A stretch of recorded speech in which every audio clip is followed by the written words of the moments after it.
दिखावे से परमात्मा को प्राप्त करने का प्रयास ना करें। भगवान को प्राप्त करने का सबसे सुंदर तरीका जो रामचरितमानस में कहा कि निर्मल मन सो मोहि पावा, मोहि छल छिद्र कपट ना भावा। भगवान को पाने का एक सबसे सुंदर तरीका अगर कोई है तो वो आपका मन, आपके हृदय की पवित्रता, आपके दिल की शुद्धता।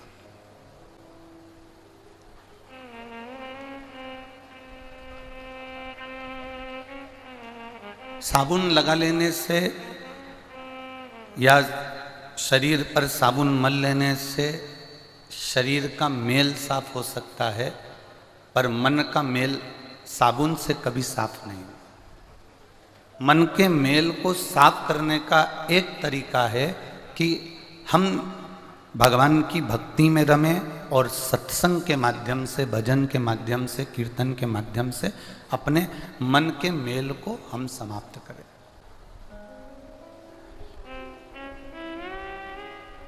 ये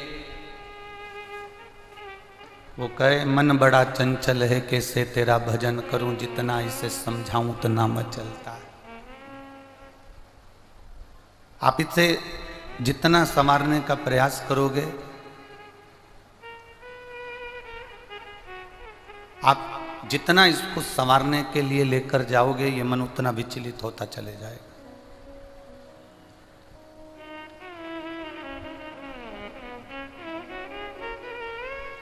जो राम जी ने नियम धारण करा था, जो नियम भगवान कृष्ण ने धारण करा था, वो नियम आज भारत भूमि का ही नहीं, देश का ही नहीं, विदेश का व्यक्ति भी धारण कर रहा है। राम जी का एक नियम बड़ा भारी था।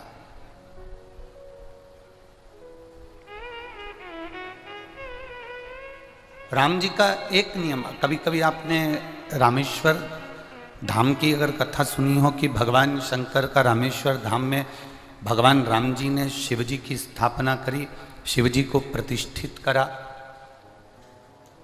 कभी आपने सुना हो, अपन कहते हैं कि समुद्र पार करना था, इसलिए राम जी ने शंकर भगवान की पूजन करी, अर्चना करी। पर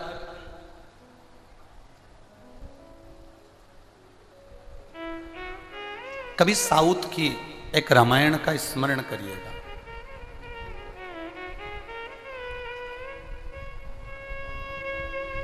और साउथ की एक रामायण में, जिसके अंतर्गत कंबन रामायण के अंतर्गत वर्णन किया कि राम जी का एक नियम बड़ा भारी था कि जब तक वो शंकर जी को जल नहीं चढ़ाते थे तब तक वो मुख में जल नहीं लेते थे।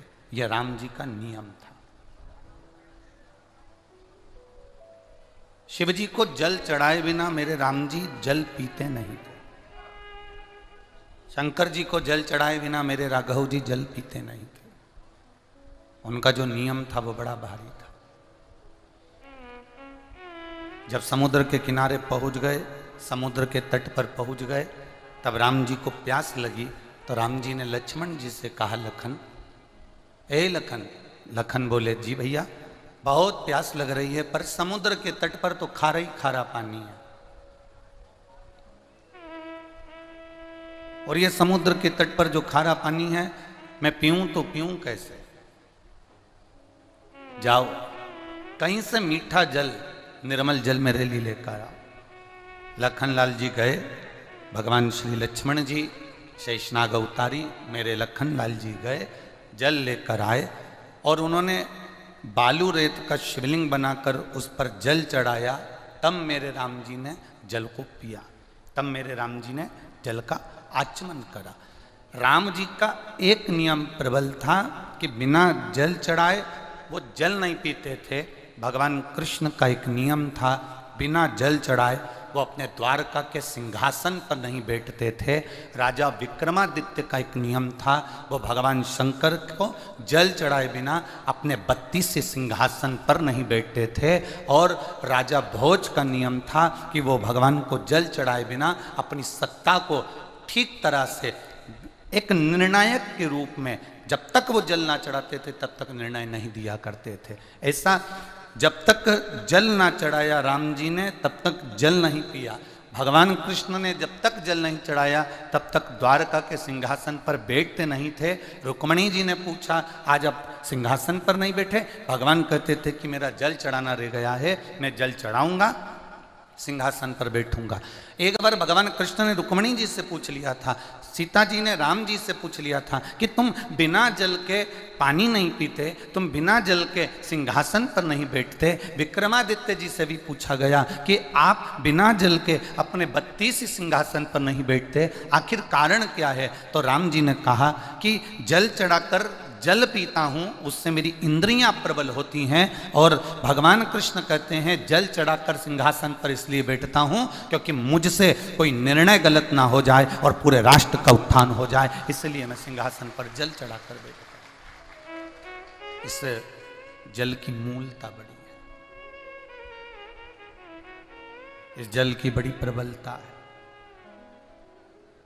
आप अगर रोज भगवान शिव को जल चढ़ाने के लिए जा रहे हैं, भगवान शंकर के मंदिर में पहुंचकर जल समर्पित कर रहे हैं, तो उसमें आपको प्रसन्नता होना चाहिए कि मेरा निर्णय अब मेरे महादेव करते हैं, मेरी बुद्धि अब मेरे महादेव संभालते हैं, मेरा चित्त मेरे महादेव संभालते हैं। विनाश काले विपरीत बुद्धि। अब एक बार ये कथा पहले कह चुके हैं, तो वहां पर किसी ने प्रश्न लिखकर भेज दिया था पत्र पर कि रावण भी तो शंकर भगवान को जल चढ़ाता था, फिर उसकी बुद्धि विपरीत कैसे हो गई? ये प्रश्न आपके भीतर भी जागृत होना चाहिए। किसी और वाला गुरु जी जब देखो जब जल की महत्वता करते हैं कि जल राम जी ने चढ़ाया, जल कृष्ण जी ने चढ़ाया, जल विक्रमादित्य जी ने चढ़ाया, राजा भोज ने चढ़ाया, जल सबने चढ़ाया, भगवान नारायण ने चढ़ाया, माँ लक्ष्मी जी ने चढ़ाया, ब्रह्मा जी ने चढ़ाया, माता पार्वती ने जल चढ़ाया। तो ये एक प्रसंग आता है कि फिर रावण भी तो जल चढ़ाता था, उसकी बुद्धि विपरीत कैसे हो गई? उसकी बुद्धि कैसी विपरीत था? और अपन कहते भी हैं विनाश काले विपरीत बुद्धि। विनाश का जब समय होता है तो बुद्धि विपरीत हो जाती है। ये अपन कह रहे हैं, अपन बोलते हैं कि विनाश काले विपरीत। तो रावण क्या जल नहीं चढ़ाता था? रावण क्या जल समर्पित नहीं करता था? दो तरह का जल चढ़ाना होता है, बहुत ध्यान से सुनना। एक जल चढ़ाना वो होता है जो आप रोज भगवान के मंदिर में जा रहे हो, जल समर्पित कर रहे हो। और दूसरा जल चढ़ाना वो होता है कि चार माताएं जब जल चढ़ाने जाती हैं तब अपना मन कर जाता है कि जल चढ़ा दो। चार लोग जा रही हैं तो अपन भी चल चलो, या कोई बीमार पड़ गया, कोई दुखी हो गया, कोई कष्ट में आ गया तो मंदिर याद आ गया। जल चढ़ाना या फिर कुछ कामना हमारे भीतर है तो हमने जल चढ़ा दिया, कामना पूरी हो गई, जल चढ़ाना बंद कर दिया, हमारा कार्य पूरा हो गया और जल चढ़ाना हमने बंद कर दिया। बस रावण इसी सोच का था। जब उसको वर चाहिए था, जब उसको बहुत कुछ प्राप्त करना था, जब उसको बहुत कुछ चाहिए था, तब रावण जल चढ़ाने का काम करता था, तब रावण भगवान की आराधना करता था। और जब रावण के पास में बहुत सारी विद्याएं एकत्रित हो गई, जब रावण के पास में बहुत सारा बल एकत्रित हो गया, जब रावण के पास में बहुत सारी विद्याएं एकत्रित हो गई, तब रावण जल चढ़ाना बंद कर देता था। फिर रावण को किसी ने अक्ल दी, फिर रावण को किसी ने बुद्धि दी कि वो इंद्र तो तुम्हारी सभा में आया ही नहीं, तब फिर जल चढ़ाना प्रारंभ कर दिया कि इंद्र मेरे अधीन हो जाए। फिर जल चढ़ाया, अग्निदेव मेरे अधीन हो जाए, वायुदेव मेरे अधीन हो जाए, ये जल नारायण मेरे अधीन हो जाए, ये देवता मेरे अधीन हो जाए, सारे ग्रह मेरे अधीन हो जाएं। भगवान जल चढ़ाते हैं और भगवान शंकर से वर प्राप्त करते करते सबको अपने अधीन कर लेते हैं। तब अब रावण ने कई बार जल चढ़ाना बंद भी किया।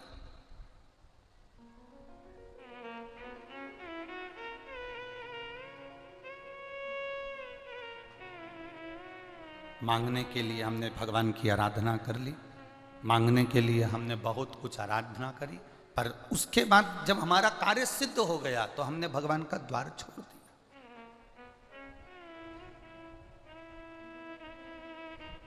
हमें रावण जैसी बुद्धि नहीं लाना है, हमें रावण जैसी विद्या नहीं चाहिए, हमें तो भगवान राम जैसी विद्या चाहिए, हमें भगवान कृष्ण जैसा बल चाहिए, हमें भगवान विक्रमादित्य जैसी बुद्धि चाहिए, हमें राजा भोज जैसी बुद्धि चाहिए, हमें रामकृष्ण परमहंस जैसी, नामदेव जी जैसी, तुकाराम जी जैसी, मीराबाई जैसी, नरसिंह मेहता जैसी, तुकाराम जी जैसी ऐसी बुद्धि हमारे भीतर चाहिए। हमें वो बुद्धि नहीं कि थोड़े दिन तक वो कार्य करा, थोड़े दिन के बाद में हमने बंद कर दिया। 3 महीने हम मंदिर गए, 3 महीने के बाद हमने बंद कर दिया। 4 महीने हम मंदिर गए, 4 महीने के बाद हमने बंद कर दिया। ऐसी विवेकता, ऐसी बुद्धि, ऐसा चित्त हमको नहीं चाहिए।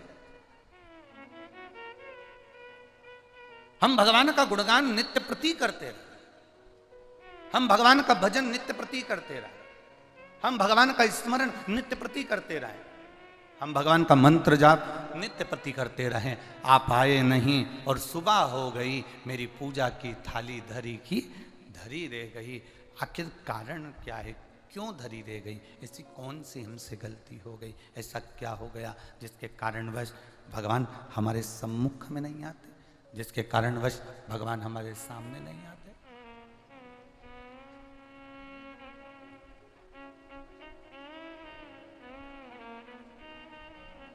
शंभु शरने पड़ी, मांगू घड़ी रे दुख काटो, दया करी ने दर्शन ओ। शंभु शरने मांगू दुख काटो, दया करी ने दर्शन। हम नित्य प्रति भगवान के दरवाजे जाएं, हम नित्य प्रति भगवान की चौखट पर जाएं, हम नित्य प्रति भगवान के द्वार पर पहुँचें, हम नित्य प्रति भगवान की शरणागति में पहुँचें, तो हमारी जीवन की एक आनंदता है। थोड़े दिन पूजा बंद कर दिया, थोड़े दिन जल चढ़ाया बंद कर दिया, दुख आया बंद कर दिया, तकलीफ आई बंद कर दिया, बीमारी हो गई, कष्ट आ गया, मंदिर भी गए, जल भी चढ़ाया तो भी बीमारी नहीं मिट रही, बहुत पूजा अर्चना कर ली तो भी बीमारी नहीं मिट रही, बहुत आराधना कर ली तो भी बीमारी नहीं मिट रही। ये मत सोचना कि भगवान ने तुम्हारे लिए दुख दे रखा है, ना ना, थोड़ा हमारे पूर्व जन्म का भी कर्म हमको भोगना पड़ता है इस मृत्यु लोक में आकर। कल सोमनी की कथा सुनी थी ना आपने? सोमनी की कथा कल अपन ने सुनी। जो ब्राह्मण के घर में जन्म लेने वाली बेटी थी, वो गलत संगत में पड़ गई थी और गलत संगत में पड़ी, उसका यौवन का एक आनंद था, तो बाद में जन्म लेने के बाद आँख से अंधी भी बनी और शरीर में कोढ़ भी हो गया, शरीर भी बेकार हो गया, अंधी भी हो गई, भटकती फिरी। ये हमारे पूर्व जन्म के कर्म हैं। कोई बड़ी बीमारी हो जाए, कोई बड़ा कष्ट आ जाए, कोई बड़ा बात हो जाए, समझना हमारे पूर्व जन्म के कर्म का भोग आज हम भोग रहे हैं। उस कर्म के भोग को हम जितना जितना भजन करेंगे, जितना जितना बाबा का स्मरण करेंगे, जितना जितना शिव की भक्ति करेंगे, जितना जितना भगवत भजन की ओर आगे बढ़ेंगे, उतना उतना हमारी कर्म की गति कटती चली जाएगी। हाँ, कोई तुमसे कह दे कि मेरे पास आ जाना, मैं ऐसी विद्या दे दूंगा, मेरे पास आ जाना, मैं ऐसी भभूति दे दूंगा, मेरे पास आ जाना, ऐसी बेल दे दूंगा जिससे तुम्हारा ये काम हो जाएगा, ये व्यर्थ की बात है। अपने कर्म का भोग अपने को भोगना है। हमने पहले भी कथा में कहा, छींक अगर हमें आ रही है हमें छींकना है, खांसी हमें चल रही है हमें खांसना है,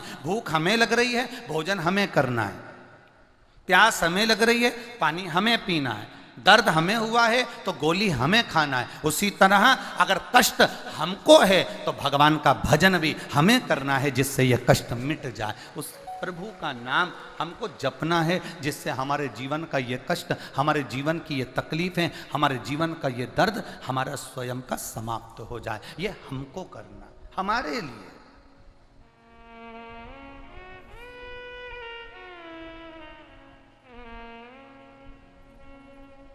राम में और रावण में क्या अंतर था?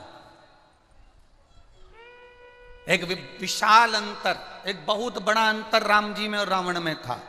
राम जी अयोध्या से चले थे, और चलते चलते लंका पहुंचे थे।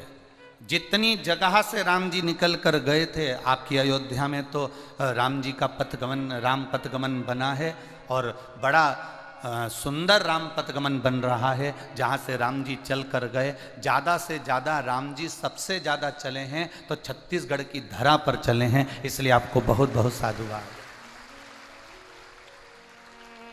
राम पथगमन में आप अगर घूम कर आएंगे, राम पथगमन जब बन जाए तब जाकर देखना, पूरे राम पथगमन में जहां जहां राम जी चलते थे, जहां जहां राम जी रुकते थे, उन्होंने शंकर भगवान के शिवलिंग की स्थापना करी। आप कहीं पूछेंगे ये राम जी कहाँ के, तो कोई बता देगा ये राम जी के हाथ के हैं, राम जी ने इसकी स्थापना करी थी। पूरे भारत की भूमि पर जहां से राम जी चलकर वन में से गए हैं, वहां अयोध्या से लेकर लंका तक के बीच में जहां कहीं पर भी जाओगे तो तुम्हें जो शिवलिंग मिलेंगे वो लोग कहेंगे ये पांडवों द्वारा बना, ये भीम के द्वारा बना, ये अर्जुन के द्वारा बना, ये नकुल के द्वारा बना। लोग कहेंगे ये राम जी के द्वारा बना, ये राम की स्थापना, ये सीता जी ने स्थापना करी थी, ये लक्ष्मण जी ने स्थापना करी थी, ये हनुमान जी ने स्थापना करी थी। पूरे राम पथगमन पर जितने शंकर जी के मंदिर मिलेंगे, उस मंदिर में आप पूछेंगे तो कहेंगे ये राम जी की स्थापना, राम जी ने स्थापना करी थी। राम और रावण में केवल एक अंतर है, राम जिस जगह से चलते थे वहां धर्म की ध्वजा फहराते चलते थे, और रावण जहां से चलता था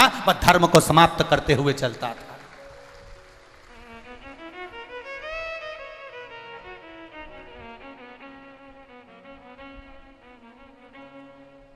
क्या करा राम जी ने? यज्ञ करवाया। राम जी ने क्या करा? यज्ञ अनुष्ठान करवाया। रावण ने क्या करा? कोई यज्ञ कर रहा था तो उसमें रक्त का मटका डाल दिया।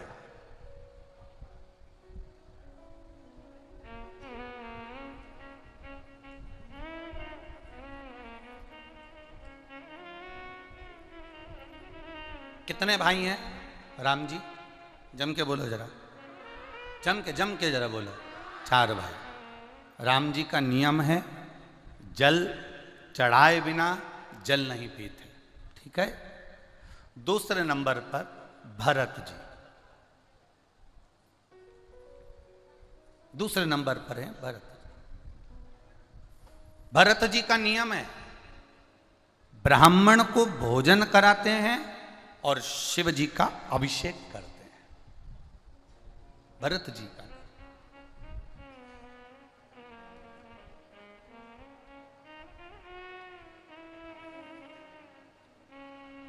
ये भरत जी का नियम।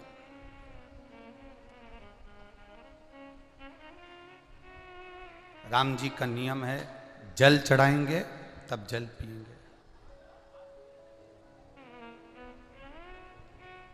और भरत जी का नियम है ब्राह्मण को भोजन कराना, संत को भोजन कराना, गुरुजन को भोजन कराना। कोई आ गया अतिथि दरवाजे पर उसको भोजन कराना, और उसके बाद भगवान शिव की भक्ति में शंकर जी का अभिषेक करना। अपने जीवन का एक संकल्प, एक नियम, एक व्रत अपनी जिंदगी में धारण कर लो। धारण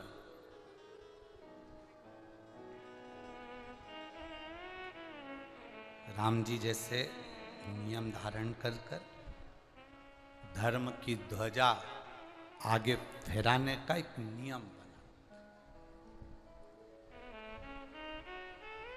एक आपके क्षेत्र के अंतर्गत ये बालोद जिला है ना, बालोद जिला के अंतर्गत आसपास का जो क्षेत्र है, इन क्षेत्रों में एक बड़ी विडंबना सी है।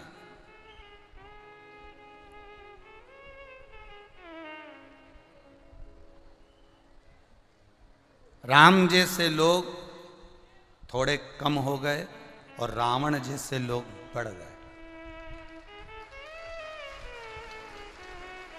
क्या करा उन्होंने? गणेश जी की पूजन क्यों कर रहे हो? देवी जी की पूजन क्यों कर रहे हो? शिव जी की पूजन क्यों कर रहे हो? क्या होगा इससे? क्या मिलेगा इससे? भगवान गणेश जी की पूजन कर कर क्या करोगे? देवी जी की पूजन कर कर क्या करोगे? आने वाले समय में ये तुमसे कहेंगे तुम्हारे बाप को भोजन देकर भी क्या करोगे? कि आने वाले समय में बड़ी विडंबना रहेगी। जंगलों में रहने वाले वनवासी, आदिवासी, भील आदि कादिक जो वनों में निवास कर रहे हैं, जितने जितने क्षेत्रों में वनों में आपका निवास है, मेरा निवेदन है, अपने कुल के जो इष्ट देव हैं, आप जिस देवता का पूजन करते आए हो, आप जिस देवता की आराधना करते आए हो, आप जिस देवता की आराधना में शुरू से डूबे हुए हो, आप जिस देवता की आराधना में पूर्व से डूबे हुए हो, उस देवता की आराधना आप करते रहिए। क्यों? दुनिया के लोगों का काम है आपको धर्म से हटाकर अधर्म की ओर ले जाना, पर भगवान आपका हाथ पकड़कर आपकी जिंदगी को सार्थक कर देता है, आपके जीवन का कल्याण कर देता है, आपके जीवन की सार्थकता सिद्ध कर देता है। आप श्रेष्ठ कर्म की ओर आगे बढ़ो, अच्छे कर्म की ओर आगे बढ़ो। हम हमेशा कहते हैं धर्म की, जम के बोलो जरा, धर्म की, अधर्म का, प्राणियों में, विश्व का। ठीक है, बस ठीक।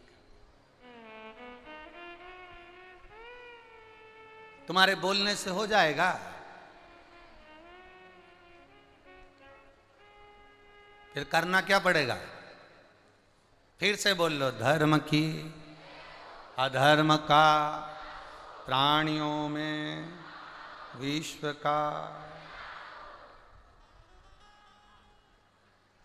हाउरी जी, बालोद वाली,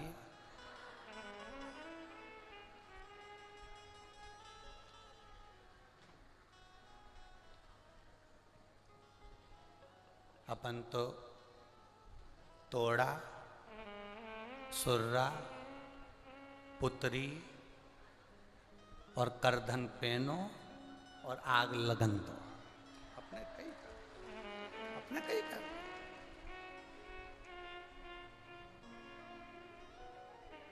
करधन का मतलब मालूम है तुमको? छत्तीसगढ़ में माताएं पहनती करधन। अरे जम के तो बोलो जरा। छत्तीसगढ़ की माताएं छत्तीसगढ़ में करधन पहनती कमर में। करधन का मतलब होता है, इसको शादी में भी करधन दिया जाता है। बोलो सही है कि गलत है? और करधन उसको कहा जाता पहनो। करधन का मतलब होता है कमर कस के रखो, कभी भी युद्ध के मैदान में और कभी भी इन विषम परिस्थितियों में तुम्हें लड़ना पड़ सकता है, वो कमर कसी होना चाहिए।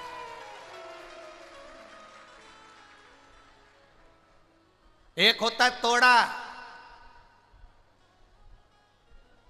मुंडा तोड़ा नहीं है? तोड़ा कहां पहनते हो? जम के बोलो जरा।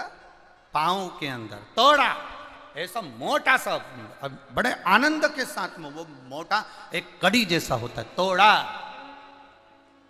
जो छत्तीसगढ़ की माताएं अपने पांव में पहनती है। उसका मतलब यह होता है, तोड़ा एक बार अगर पहन लिया तो मरते तक पांव में पड़ा रहता है, वो टूटता ही नहीं है। माताएं पायल बदल ले पर तोड़ा नहीं बदलाता, इतना मजबूत होता है। और जिस समय उसको जरूरत पड़ जाए कि हाँ कोई विधर्मी मेरी ओर देख रहा है, तो वही तोड़े से उसका मुंडा तोड़ देती है। कुछ सहज है।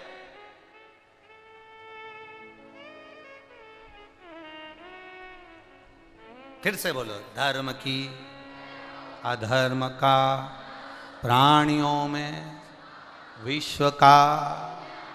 बस ठीक है, हो गया। बोलने से नहीं होने वाला, बोलने से नहीं।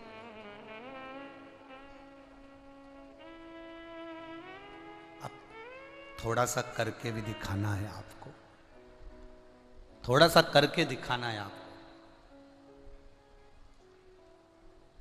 जिन जिन क्षेत्रों में कहा जाए कि गणेश जी की पूजन मत करो, जिन जिन क्षेत्रों में कहा जाए कि माता रानी की पूजन मत करो, जिन जिन क्षेत्रों में कहा जाए कि शंकर जी पे जल मत चढ़ाओ, बस अब तुम्हारी बारी है। अब तुम्हारे को क्या करना है, ये तुम्हारी जवाबदारी है। हमारे बाप को बाप कहने से कोई नहीं रोक सकता, हमारी माता को मां कहने से कोई नहीं रोक सकता। पिता को पिता कहने से कौन रोकेगा साहब? आज के जमाने में एक विषम परिस्थिति में लोगों को लाकर छोड़ दिया। केवल राजनीति के चक्कर में लोग धर्म को खिलौना बनाकर खेल रहे हैं। एक राजनीति के चक्कर में धर्म को खिलौना बनाया जा रहा है और सनातन धर्म से खेला जा रहा है। मत पूछो भगवान को, मत पूछो देवी देवता को। अब लोग ये हो गए हैं, अब ऐसे ऐसे महाराज उन भी बैठे हैं जो भगोने के अंदर बड़े बर्तन में खुद बैठ जाते हैं और दूध से अपना अभिषेक कराकर उस दूध की खीर बना के अपने भक्तों को खिला देते हैं। ऐसे ऐसे भी बैठे हैं और ऐसे ऐसे भक्त भी गजब के, कहां मूर्खता में पड़े हुए। किशोर जा रहे हो, जवाबदारी तुम्हारी है। तुम्हारे जवाबदारी को तुम्हें निभाना है। भगवान की भक्ति, हम ये नहीं कहेंगे कि आप किसी के कहने में आकर अपने देवता को, अपनी देवी को, अपने उपासना को, अपने भजन को, अपने कीर्तन को बंद कर दो, बल्कि प्रयास करना जब गणेश जी के दिन आए तो गांव गांव में गणेश बैठे और देवी जी के दिन आए तो गांव गांव में देवी बैठे। ये प्रयास करिए। भड़काएंगे लोग, अपशब्द कहेंगे लोग, ताना देंगे लोग, आड़ा टेढ़ा बोलेंगे लोग। ये दुनिया के लोगों का बोलने का काम है, तो ये बोलते रहेंगे। एक बात अपनी बुद्धि में बिठा कर रखना, अपने चित्त में उतार कर रखना, जब तुम्हारी दुख की घड़ी होती है, ये तुम्हारे, अभी हमने कथा में कहा था राजगढ़ की, कि तुम्हारे मोबाइल में फेसबुक पे 2000-3000 लोग जुड़े हैं, व्हाट्सएप पर तुमसे कम से कम 5-7-8 हजार लोग जुड़े हैं। बोलो सही है कि गलत है? अरे बोलते जाओ जरा। इंस्टाग्राम पर तुमसे 2-5 हजार लोग जुड़े हैं। यूट्यूब पर तुमसे 2-5 हजार लोग जुड़े हैं। अब एक काम करो, तुम बीमार पड़कर हॉस्पिटल गए तो तुम्हारे मोबाइल पर जितने जुड़े थे उन सबको मैसेज कर दो कि मैं बीमार हूँ और तुम सब मुझे हॉस्पिटल में मिलने आओ, मुझे 500 रुपये की ज़रूरत है, जितने भी आओ मुझे 500 रुपये देकर जाना, मेरी बीमारी में खर्चा होगा। जितने जुड़े हैं ना, उसमें से 1-2 आ गए तो बहुत बड़ी बात है। तुम्हारे व्हाट्सएप से, यूट्यूब से, फेसबुक से जुड़े हुए तुम्हारे साथी तुम्हारे साथ नहीं खड़े होंगे, बल्कि तुम्हारी दुख की घड़ी में तुम्हारा पिता, तुम्हारी माँ, तुम्हारी पत्नी, तुम्हारा पति और तुम्हारे बच्चे खड़े होंगे। दुख की घड़ी में कितने खड़े हो जाते हैं? कौन खड़ा हुआ, कौन आया सामने? दुख की घड़ी में केवल तुम्हारा परिवार, तुम्हारे पिता, तुम्हारी माता, तुम्हारी पत्नी, तुम्हारे बच्चे, तुम्हारा पति, बस दुख की घड़ी में वो पूरे समय जूझते हैं। दिखाना है ले गए, जांच कराना है ले गए, कहीं कुछ कराना है ले गए। वो दुख की घड़ी में जूझ रहे हैं, केवल जूझ रहे। ना हमने पत्नी को समय दिया, रिटर्न बढ़ाओ रिटर्न, ए बाबू रिटर्न बढ़ाइए। ना हमने पत्नी को समय दिया, ना हमने बच्चों को समय दिया, ना हमने पति को समय दिया, ना हमने पिता को समय दिया, ना हमने अपनी माता को समय दिया। 24 घंटे मोबाइल पर मित्रों को, दोस्तों को समय दिया, और जिनको समय दिया उन्होंने तुमको समय नहीं दिया, और जिनको तुमने समय नहीं दिया उन्होंने अपना पूरा समय तुम्हारे दुख में लगा दिया, पूरा समय।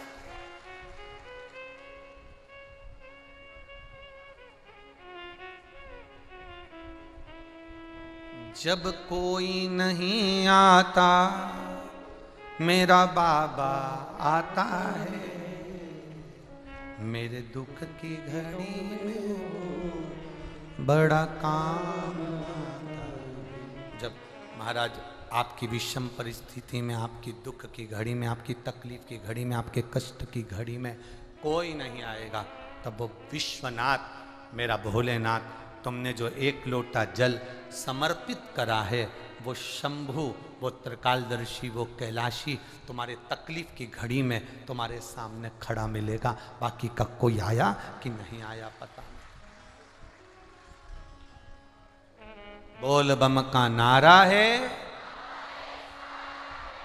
सारी समस्या का हल।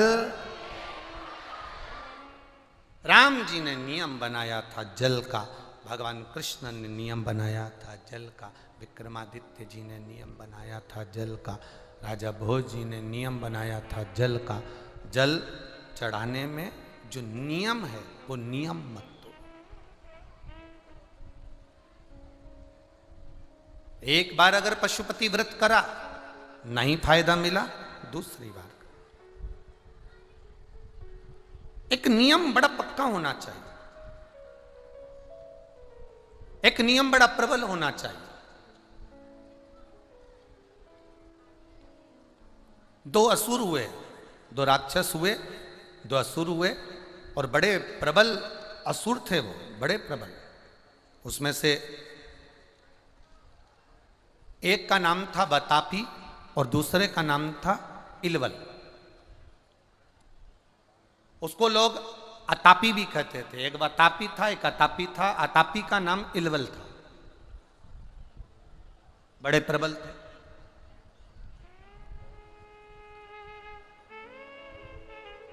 इन्होंने किसी की भक्ति नहीं करी। अब इन्होंने भक्ति करी तो केवल देवादिदेव महादेव की करी। और दोनों ने उन्हें मालूम था कि सबसे जल्दी अगर कोई राजी होने वाला देवता है, सबसे जल्दी अगर कोई राजी हो जाता है तो वो देवादिदेव महादेव हो जाता है, सबसे जल्दी राजी। जल चढ़ाया, दिल से चढ़ाया, राजी।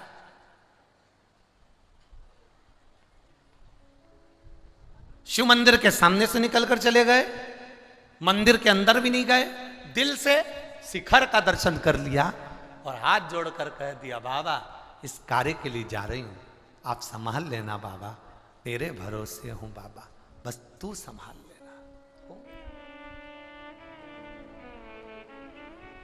वो संभाल।